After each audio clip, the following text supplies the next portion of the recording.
ભાવનગરની અંદર મહાન એક સંત ઓલિયા પુરુષ ફકીર, જેનું ખુદાની સાથે, અલ્લાહની સાથે, ઈશ્વરની સાથે અખંડ એક તાર લાગેલો છે.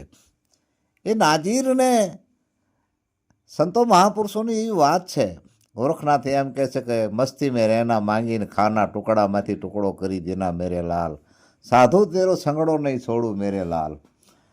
આવા ભાવથી, આવા વિચારોથી નાજીર ફકીર ઓલિયા પુરુષ, અલ્લાહનો અવતાર, એક દિવસના સમયે એક બાદશાહના દરબારની અંદર જાય છે. બાદશાહ સામે ઝરૂખામાં ઊભા ઊભા અલ્લાહની સામે હાથ લાંબા કરી, ઈશ્વરની સામે હાથ લાંબા કરી, આકાશમાં નજર કરી અને અલ્લાહની પાસે માગે છે, હે અલ્લાહ, હે પરવરદિગાર, હે ખુદા, હે માલિક, મને કાંઈક આપ, મને કાંઈક આપ. તો નાદિર સામે એની પાસે માગવા જાય છે. તો નાદિર જોઈ રહ્યા છે. નાદિર એમ કહે છે કે આ બાદશાહ છે એ અલ્લાહની પાસે માગે છે, તો હવે મારે શું એની પાસે માગવું? એટલે પોતે ત્યાંથી પાછા વળી જાય છે. બાદશાહ જોઈ જાય છે એટલે બાદશાહ એના સિપાહીઓને કહે છે કે ફકીરને લાવો અહીંયા. ફકીરને લાવે છે.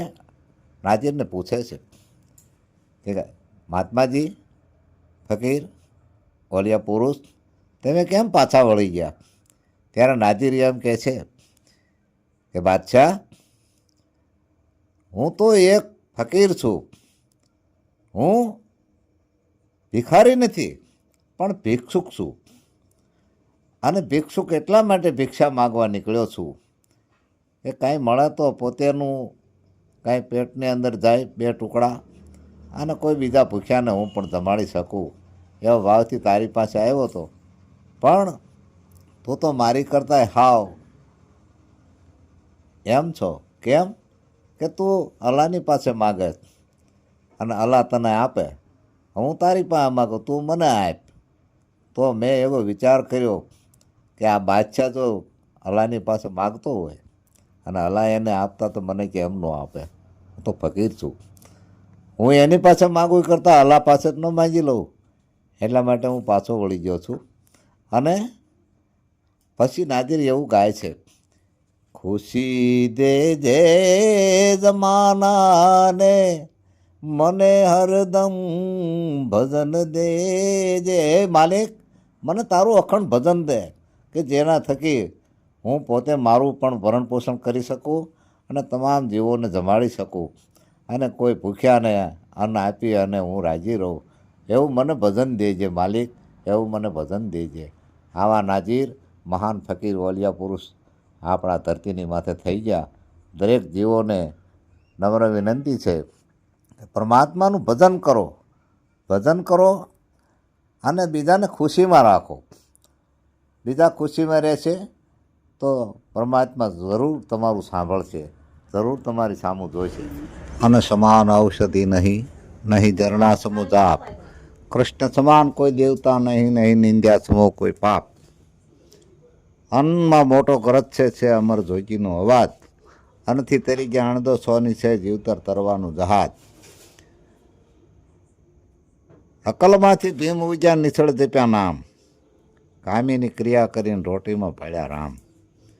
ત્યારે ભીમ સાહેબ અકલ સાહેબને શીખ્યા.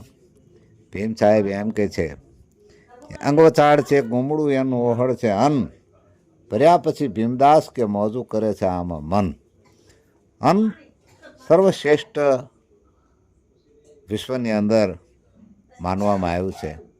અન્ન સમાન કોઈ ઔષધિ નથી, અન્ન સમાન કોઈ મહાન મોટામાં મોટું પુણ્ય નથી.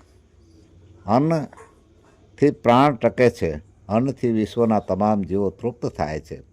અન્નની અંદર અન્નપૂર્ણા માતા પરમાત્મા ઈશ્વરનો વાસ છે. માટે સર્વ જીવોએ અંદેવ ભગવાનનું, અંદેવ આરતી તમારી તમ સુકાયા બની અમારી, ઓરા આવો તાજા રાખો તન, રામ કીતે સુખ ઉપજે કૃષ્ણ કીતે દુઃખ જાય, મહિમા પ્રસાદ પાય કા સ્વર્ગ ભુવનથી રોજી આવી સબ સંતન કી બાત, સંત મળી દયા કરો આરોગો અવિનાશ, અવિનાશી કો આશરો ને જરા મરણ કે ઓટ, દાદુ ચરણા રામ કા કદી ન લાગે ચોટ, વાસુદેવ ભગવાન, સુદામાના તાંદુલ વિદુર ભગતની ભાજી, કર્માબાઈનો ખીચડો, પીરડીના એઠા બોર, જે મુખથી આરોગ્ય તે મુખેથી આરોગજો, મહારાજ માંડજો મુખ ટાળજો દુઃખ. એવા સંકલ્પ સાથે મનુષ્યને પરમાત્માના અન્નદેવના સ્મરણ સાથે અન્નદેવ પરમાત્માને અર્પણ કરી અને પોતે પ્રસાદ લેવો જોઈએ. તો પરમાત્માને અર્પણ કર્યું કહેવાય છે. અને તમે જમો છો તે જેમ કે દુર્વાસા મુનિ અષ્ટપટાણીઓ એમની પાસે ગયેલા પરમાત્માના આદેશથી, અષ્ટપટાણીઓએ દુર્વાસા મુનિને ગુરુ મહારાજને જમાડ્યા અને પૂછ્યું કે પ્રભુ ગુરુ મહારાજ, અમારે સામે કાંઠે જવું છે, જમનાજીની અંદર ખૂબ પાણી છે, તો અમારે કેમ જવું? ત્યારે દુર્વાસા મુનિ એમ કહે છે કે અષ્ટપટાણીઓ, જમનાજીને જઈને કહો કે અમારા ગુરુ સદા ઉપવાસી હોય તો અમને માતાજી માર્ગ આપજો.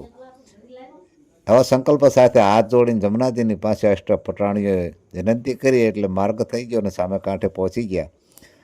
તો ભગવાનને જઈને પ્રશ્ન કરે છે અષ્ટપટાણીઓ કે આપણા ગુરુ મહારાજ બધું જમી ગયા અને આવી રીતે કીધું તો અમે આમ કર્યું એટલે અમે સામા કાંઠે આવી ગયા, તો આમાં ગુરુ મહારાજ સદા ઉપવાસી કેમ માનવા? ત્યારે પરમાત્મા હસવા લઈ ગયા અને પરમાત્મા એમ કહે છે કે અષ્ટપટાણીઓ, આપણા ગુરુ મહારાજ પહેલાં કાંઈ તમે એમને આગળ મૂક્યું પછી કાંઈ બોલ્યા હતા?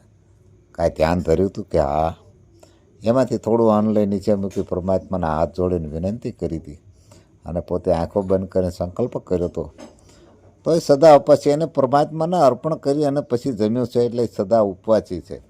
બધું જમી ગયા છે છતાં પણ સદા ઉપવાસી છે.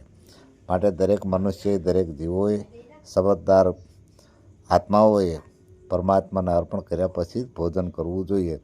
તો પરમાત્માને અર્પણ કરી અને આપણે અન્ન લઈશું. બોલો સદગુરુ ભગવાન કી જય.